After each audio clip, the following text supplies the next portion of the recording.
as Stephen mentioned in passing, I've spent the last few years studying rather too much about the art of war, which many of you will know, many of the ancients thought of as being the art before which all of the other arts must bow.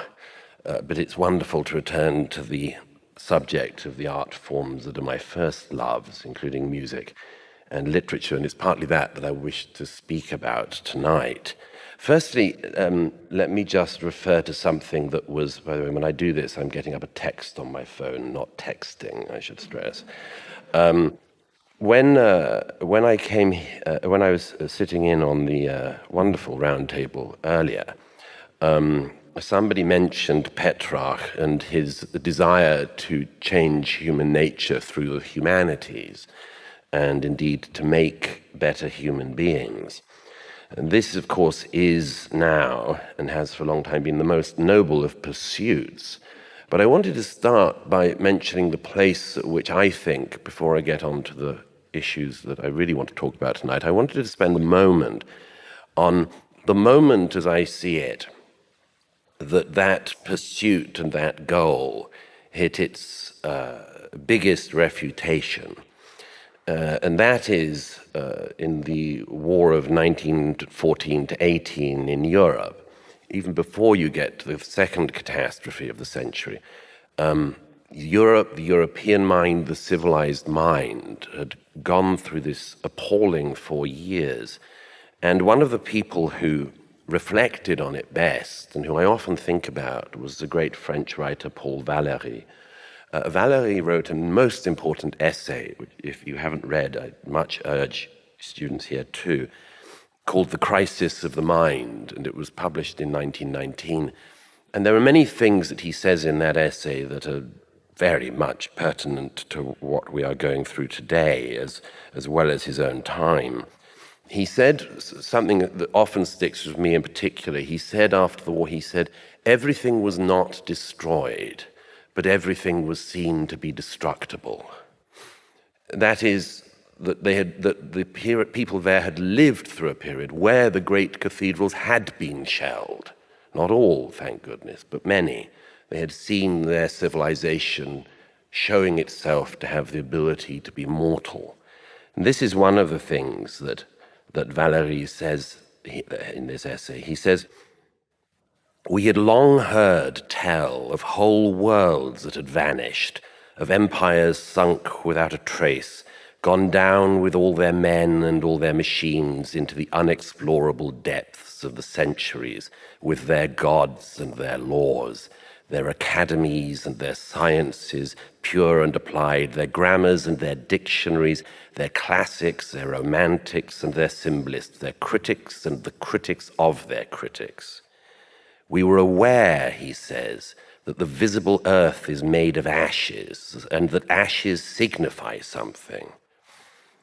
Through the obscure depths of history, we could make out the phantoms of great ships laden with riches and intellect. We could not count them, but the disasters that had sent them down were, after all, none of our affair. Elam, Nineveh, Babylon were but beautiful vague names, and the total ruin of those worlds had as little significance for us as their very existence.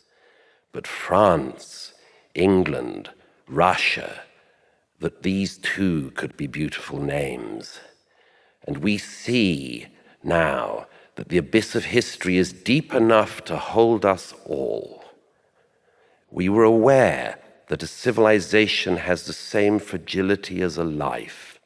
The circumstances that could send the works of Keats and Baudelaire to join the works of Menander are no longer inconceivable. They are in the newspapers. The classicists among you will know that Menander is one of the writers from the ancient world of whose work we have almost no trace at all. I say that because it's rather inevitable that in the century since Valéry wrote that, there have been many movements and many reflections. The loss of confidence, the loss of belief, and much more that has been you might say, the most distinguished form of thought of the last century, led to modernism, as we know, postmodernism, as we know, deconstructionism, as we know, sadly. But all of these periods have a moment in them where people say, but what are we in now? What is our age called? If modernism is followed by postmodernism, is postmodernism followed by post-postmodernism? Is there no other wheel we can be on? And I'd like to suggest that there is a name which we could use to describe this era, and indeed the ambitions of this institution. The deconstructionists, as I've often said, were essentially like children with bicycles, very good at pulling things apart and no good at all at putting them back together. They have to call for daddy to do that. Now, it seems to me that the deconstructionists have had their day. They always, of course, want to deconstruct everything apart from the academic department of which they're a part, but let me put that aside. I'd like to propose that the era that we are now in should be known as the era of Reconstruction. Now, that word has many different resonances. It has a different resonance in the South, it has a different resonance in Judaism and much more, but I'd like to try to save this term for our age, the age of Reconstruction. And I want to talk this evening about the two things that I see as being the most significant ways in which the age of Reconstruction finds its feet.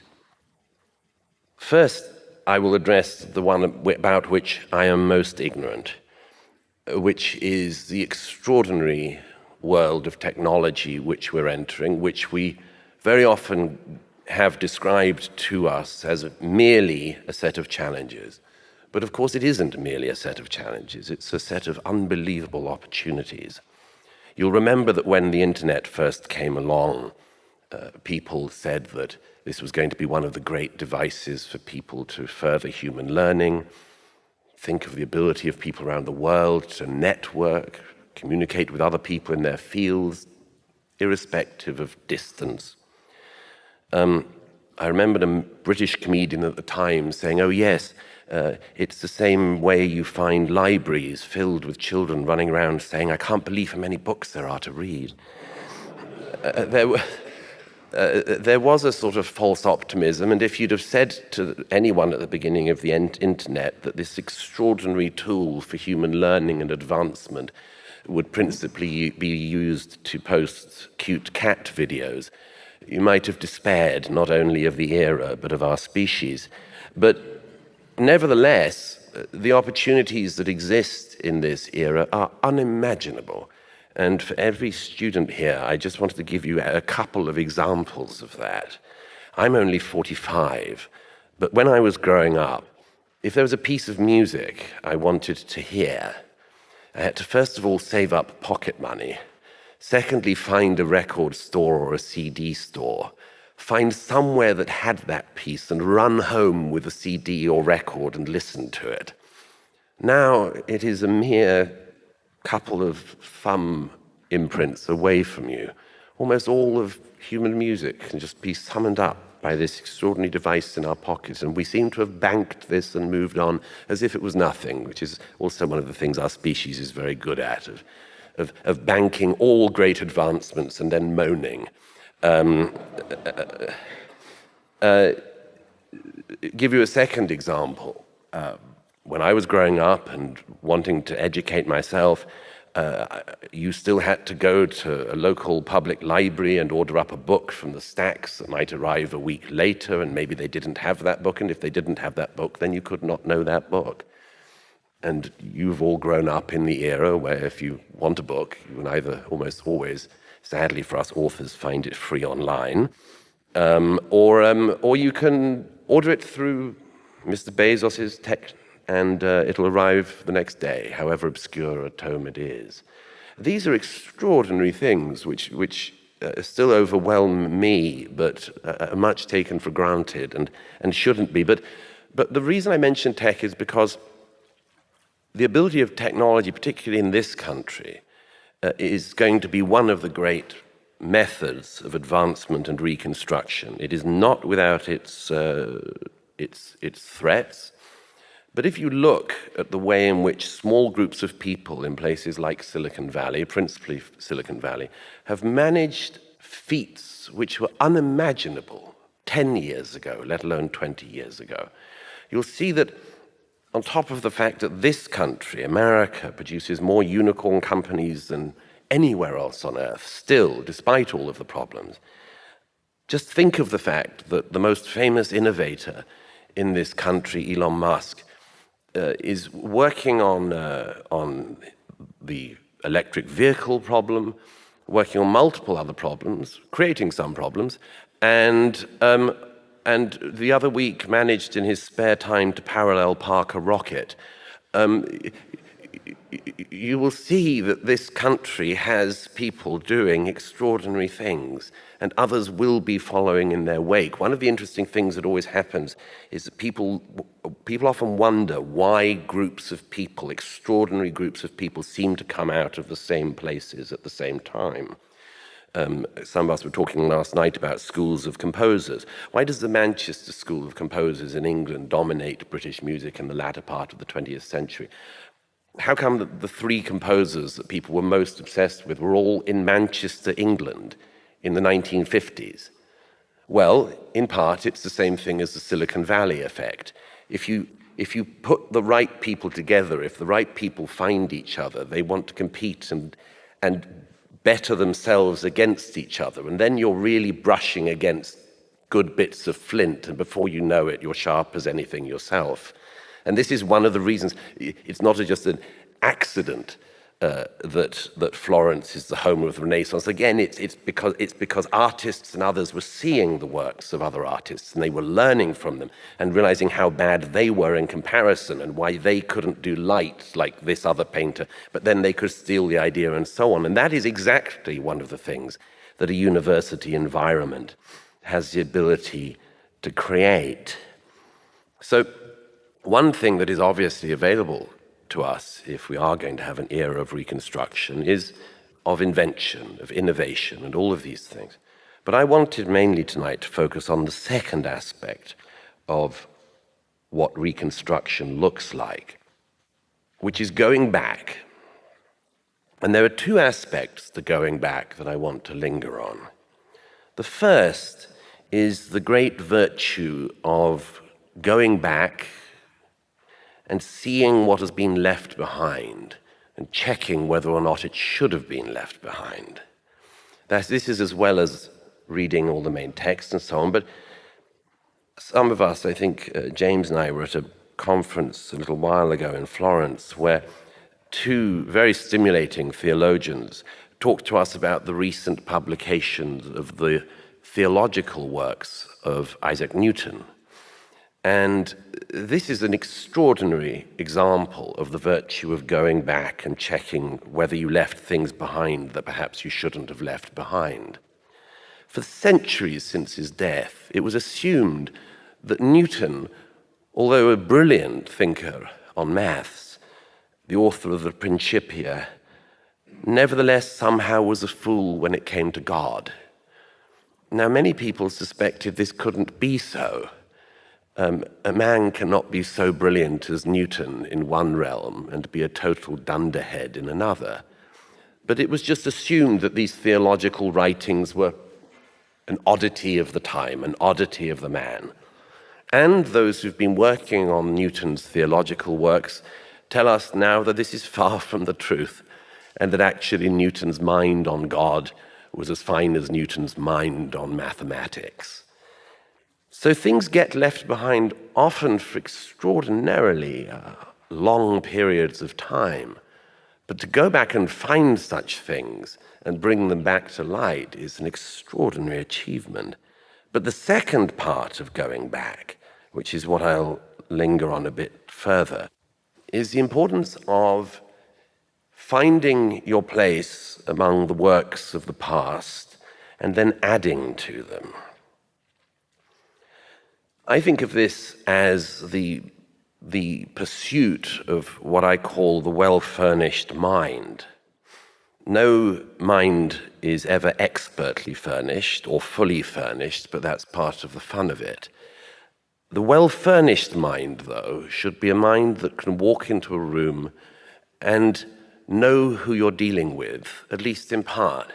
I had this overwhelming feeling earlier when I walked into the Rex room in which the seminar happened. And as a not only bibliophile, but something of a bibliomaniac, as anyone who's lived with me knows, where there's always a risk of dying under a tall pile of 20th century literature and being found crushed by Camus or something. I walked into the Rex room earlier, and I had that wonderful feeling, which I'm sure many of you or all of you have, which is walking into a room and seeing friends on the shelves. Sometimes, actually, as earlier, books by some people who have been friends, and other times just people that you feel are friends.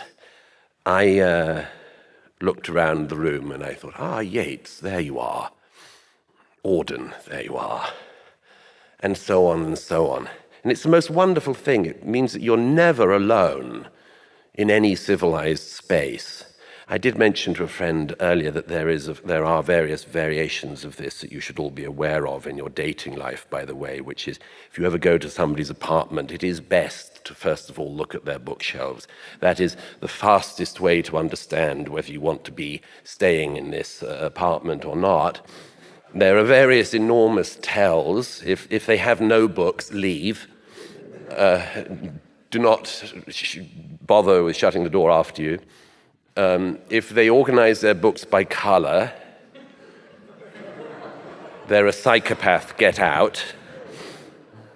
If the books are too intensely organized, I had a friend whose first husband used to organize all musical scores, not by composer, but by date of composition, and would then test his wife by asking her to get that score. Leave. Anyway, there are variations of this. But anyway, the point is that it seems to me that a well-furnished mind, like a well-furnished library, is something which welcomes you. You'll all know that famous line of C.S. Lewis, given to him in Shadowlands, "We read to know we're not alone." And it's always seemed to me that the two most exciting things about reading are firstly that extraordinary moment when you read a text, sometimes by somebody who's been dead for thousands, if not hundreds of years, and you feel a hand come out at you and say, "I was here too."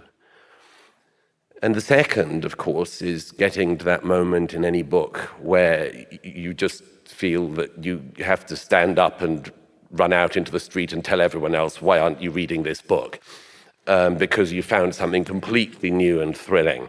And these are among the great joys of being a reader. But I wanted, in reflecting on this, to tell you 3 stories about this. And I think they point to this issue I'm trying to get to of reconstruction, of building things back up again, both physically and mentally. The first is to mention somebody whose name is very rarely mentioned, but is one of my great heroes, a woman called Tatiana Gnedic. There's no reason why you should have heard of her. She's an extremely obscure figure in the English-speaking world, but I'll explain to you why Tatiana Gnedic is one of the great heroes of the 20th century, and indeed any century. She grew up in the 1920s and 30s in St. Petersburg, Petrograd. And she was from a relatively well-to-do family. She had an ancestor who had translated Homer into Russian in the 19th century. They were not rich, her family, but they were intelligentsia of a kind. This was not good in Stalin's Russia in the 1940s, and she was denounced by her fellow students in her absence and by the faculty for being bourgeois. And so she was chucked out of the university. She was also suspect because her great interest was principally Elizabethan English poetry, which is you and I can all agree is definitely something that makes you a revolutionary agent in waiting. She had spent much time reading The Fairy Queen and other works, but during the siege of St. Petersburg, her house was burnt down, her mother starved to death. She dreamt of England, and she dreamt of going there one day, this place that had produced poetry that she loved so much. And in the fever of the terror in Stalin's Russia, she handed herself in to the authorities for wrongthink. And she told the authorities that she was dreaming of going to England. And so she was given 10 years in the Gulag. 10 years for a dream. And what happened with her was that she was first of all taken to the police station before being sent to the Gulag. She was taken to the police station in St. Petersburg. And she sat, according to the one witness, who was a policeman, she sat staring straight ahead and mumbling something. And the guard, the prison guard, said to Gennadich, there are no books in the Gulag, but there are some here, and you could avail yourself of them, at least when you're here in the prison cell. And she replied, shut up, I'm working. And he said, what do you mean? She said, I'm translating Byron's Don Juan from English into Russian.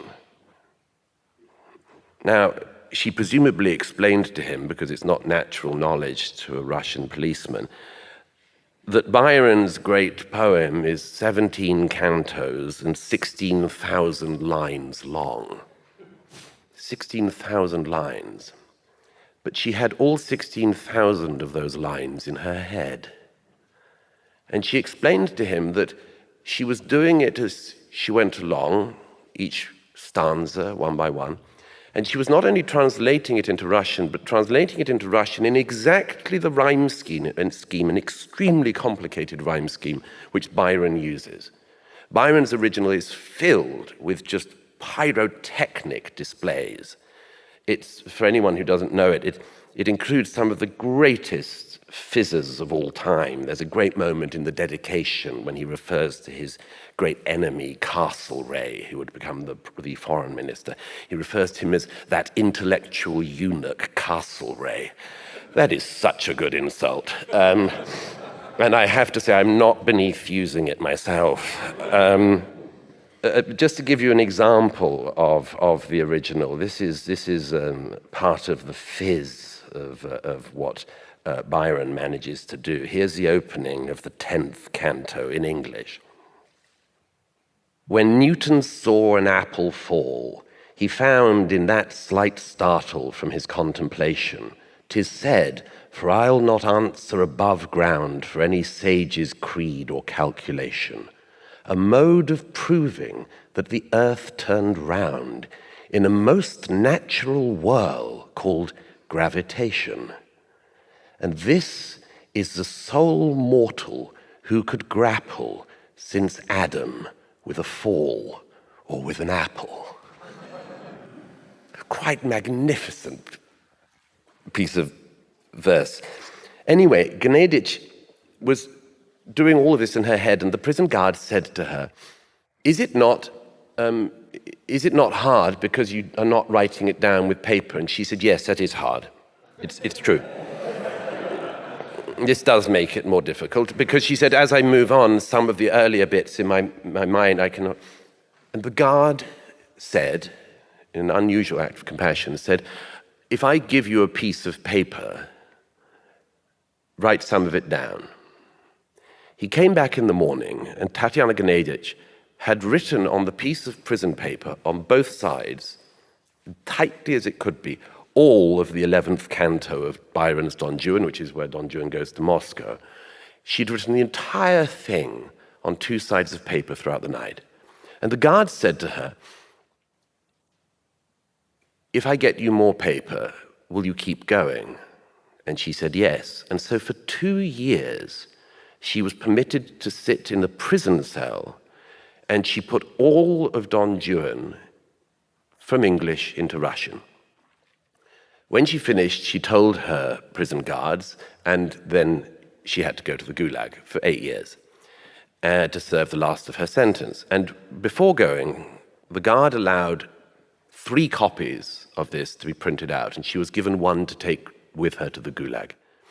And those people who survived the Gulag, who were there with Gneidich, said that she was really quite irritating because she would stay up all night rustling through her pieces of paper and adding bits and penciling in and rubbing bits out and much more. And she did this for 8 years. And so 10 years after her sentence, she emerges from the Gulag and she goes to the house of the one person she knows still in St. Petersburg, who has 7 other people living in his apartment. And he says that she knocks at the door, reeking of the Gulag, and asks to come in, and she comes in. And she spends the next couple of years typing up her manuscript from the Gulag and making this a complete work. It was published several years later. It was actually staged in Moscow. Her work has been, since it was published and is today, the authoritative translation of Byron into Russian. And any school child or anyone else in Russia, if they have the joy of reading Don Juan, it's because of this remarkable woman and her ability. The second person I wanted to mention, or the second story I wanted to tell you, also going back to this issue of reconstruction and of going back to the past and finding what might have been left behind, I wanted to tell you a story that starts with a reference to a play. Mari earlier mentioned in a very evocative turn of phrase, swimming in the cold waters in Arcadia. I couldn't help, I don't know what I did, a sort of triple take. It was interesting as well because I have often in my mind a play by the great British playwright Tom Stoppard called Arcadia. And some of you may know it, but if you don't, I wanted to tell you about a scene from it. It's a scene that also reflects on our discussion earlier today. There's a girl called Thomasina, and she's a very upwardly mobile and rather too smart for her own good 15, 16-year-old pupil in England in the 1810s. As it happens, Lord Byron appears vaguely in the play as well. But her rather Byronesque tutor, Septimus, a very knowing young tutor, has a set of wonderful exchanges with his tutee. At one point in the play, Thomasina is rather showing off, or overdoing it in a slightly teenage way, about the loss of the texts in the Library of Alexandria. And she says at one point, she says this, "Of the enemy who burned the great Library of Alexandria without so much as a fine for all that is overdue. O Septimus, can you bear it? All the lost plays of the Athenians, 200 at least by Aeschylus, Sophocles, Euripides, thousands of poems, Aristotle's own library. How can we sleep for grief?"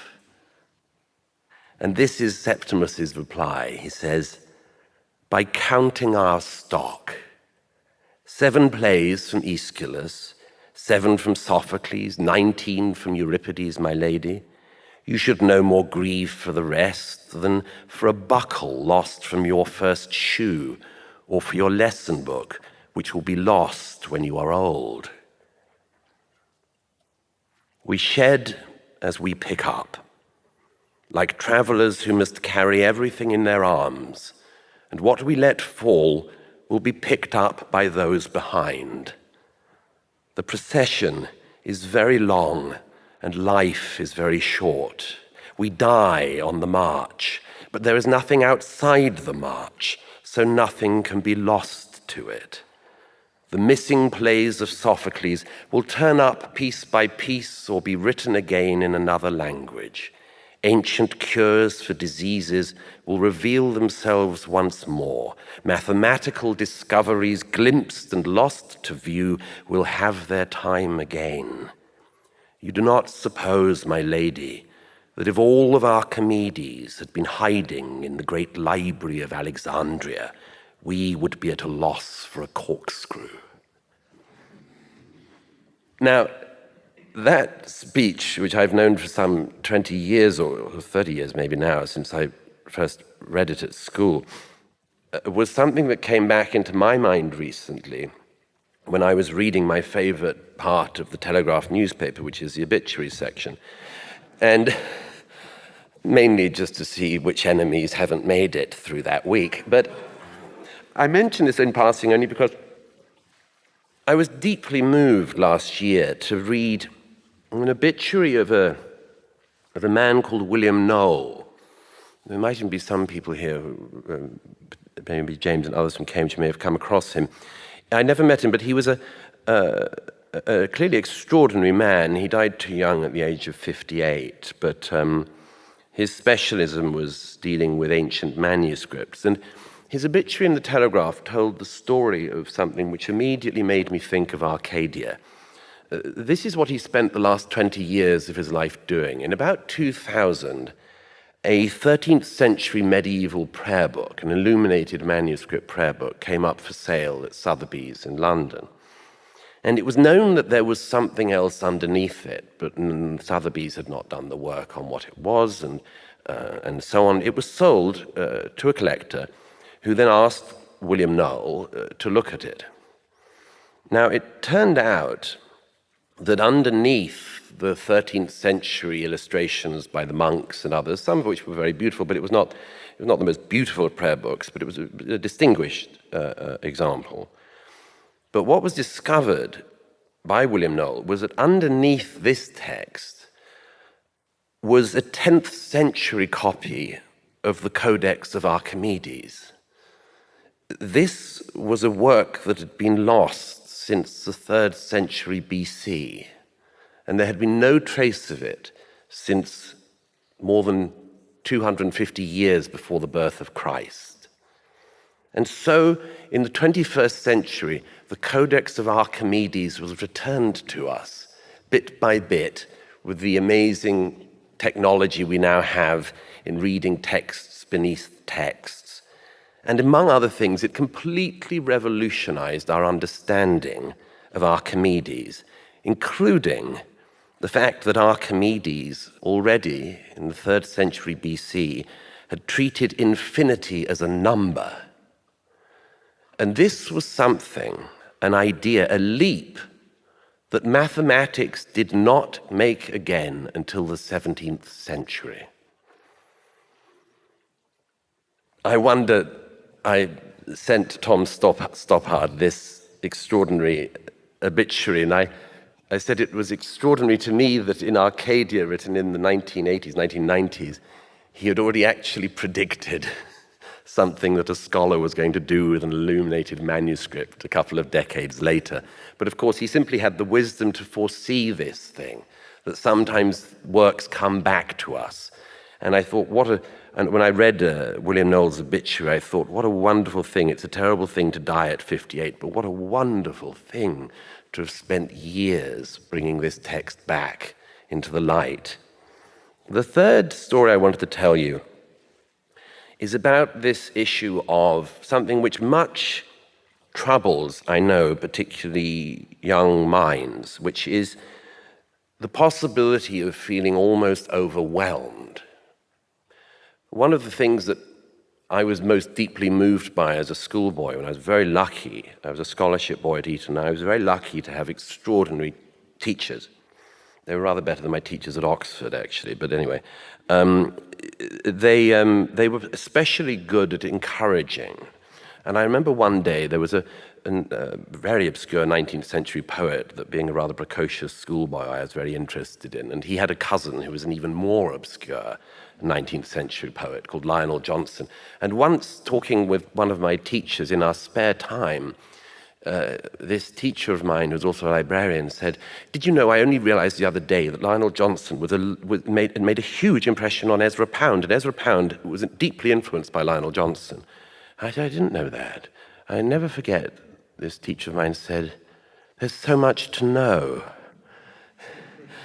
I can always cry at the memory of this. There is so much to know, and it can, of course, as I say, sometimes be off-putting. You go into a room, and instead of having that feeling that I was trying to describe earlier of saying, here are my friends, is, oh Lord, I don't know anyone in this room. I like going into a party and having social anxiety, oh God, I don't know anyone. Where am I to start? Yet, it is perfectly possible, indeed eminently possible, to not only introduce yourself to this room, but to add to it and to become a part of it.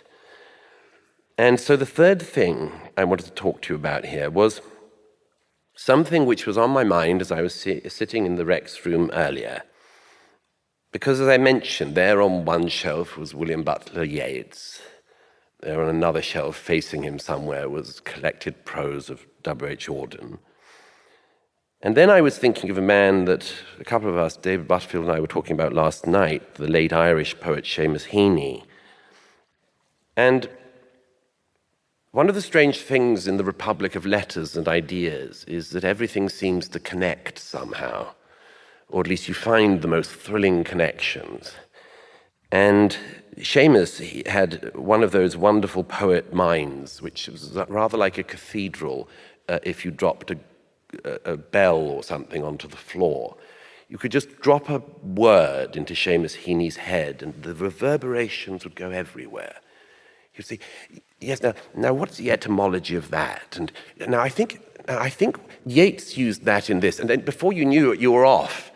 And many poets, great poets, have this. Many people who are not poets have this as well. But I wanted to tell you about an example of these three writers being, despite not knowing each other actually, extending a hand to each other from the early 20th century to the early 21st century.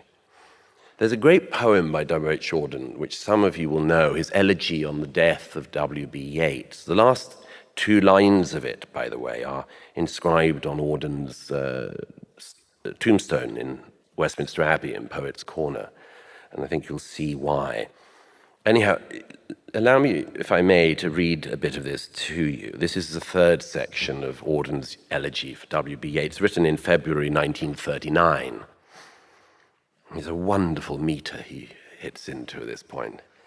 He says, "Earth receive an honored guest. William Yeats is laid to rest. Let the Irish vessel lie emptied of its poetry. Time that is intolerant of the brave and innocent, and indifferent in a week to a beautiful physique, worships language and forgives everyone by whom it lives, pardons cowardice, conceit, lays its honors at their feet. Time that with this strange excuse pardoned Kipling and his views, and will pardon Paul Claudel, pardons him for writing well." And then he finishes, he says, "Follow, poet, follow right to the bottom of the night. With your unconstraining voice, still persuade us to rejoice. With the farming of a verse, make a vineyard of the curse. Sing of human unsuccess in a rapture of distress. In the deserts of the heart, let the healing fountain start. In the prison of his days, teach the free man how to praise." Now, this wonderful poem was in the heads of many writers and poets after Auden wrote it, but in the late 90s, I suppose some 25 years ago now, the poet Joseph Brodsky died, a great Russian-born poet. And Brodsky was a very good friend of Seamus Heaney's. And Seamus Heaney decided to do something really quite extraordinary. First of all, he decided that in his poem to honor his friend Brodsky, he would use the same meter and verse form that W.H. Auden had used to honor W.B. Yeats. so that there would be a line of transmission of this canon of poets. It's not a natural canon, Yeats, Auden, Heaney, Brodsky, but it works because Heaney made it work. How did he make it work? First of all, by this decision to work in the same meter and in the same rhyme scheme as Auden had. But secondly, to pick up on a line of Auden's which is very meaningful to me and a mystery to me in a way. Auden used it a few times in conversation and never used it in his verse. And what it is he was occasionally asked what the point of poetry was. It's the sort of question you might ask a poet. And he usually evaded it by quoting Dr. Johnson, who said it's intended to make life more tolerable, or at least not meaningfully worse. And this is a fine thing, but that was a sort of dodge. But the second thing that Auden said, an extraordinary insight, he said, I think that poetry, like all of the arts, is our best means of breaking bread with the dead. And this extraordinary insight of Auden's that I say he never managed to make into a poem, Seamus Heaney, many decades later, honoring Brodsky, did. And I just wanted to read you a few bits of what's called Audenesque by Seamus Heaney. Joseph, yes, you know the beat, Whiston Auden's metric feet marched to it, unstressed and stressed, laying William Yeats to rest. Therefore, Joseph, on this day, Yeats's anniversary, double-crossed and death-marched date, January 28. Its measured ways I tread again, quatrain by constrained quatrain, meeting grief and reason out, as you said a poem ought. Trochee, falling thus, grief and meter order us. Repetition is the rule, spins on lines we learned at school. He goes on describing, among other things, a journey that he and Brodsky had taken from the Finland station. Some of you may know Edmund Wilson's great book, To the Finland Station, the great description of one of the worst journeys of the 20th century, where Vladimir Lenin was allowed on the train to go to the Finland station, but to their sort of rather great delight, at some point in the 80s or 90s, Seamus Heaney and Brodsky took the train from the Finland station, but he didn't lose the significance of that. He describes some of the joy of that, of the two of them drinking vodka, and as he says, swapping manuscripts and quips, both of us like cracking whips. You can just imagine the conversation in that carriage between the two of them. Anyhow, this is how Heaney finishes his tribute to his friend, as again, still in the same meter and rhyme as Auden on Yeats. Heaney says, worshipped language can't undo damage time has done to you. Even your peremptory trust in words alone here bites the dust. Dust cakes still, see Gilgamesh. Feed the dead, so be their guest. Do again what Auden said good poets do. Bite, break their bread. A wonderful thing for him to have decided not only to honor his friend thus, but also to honor Auden posthumously by finding a way to put Auden's prose line into a poem in Auden's meter. Anyhow, I've almost certainly already gone on too long, and I know that there is much to discuss, and I wanted as much time as possible for questions. But I mention all of these things just to say that it's very important to remember a key thing, particularly for students here. There is an intellectual game that people occasionally play of which era they would like to live in. My late friend Clive James said, obviously the Elizabethan era, but with penicillin. Don't forget, if we had penicillin, we would have had far more works of Sidney.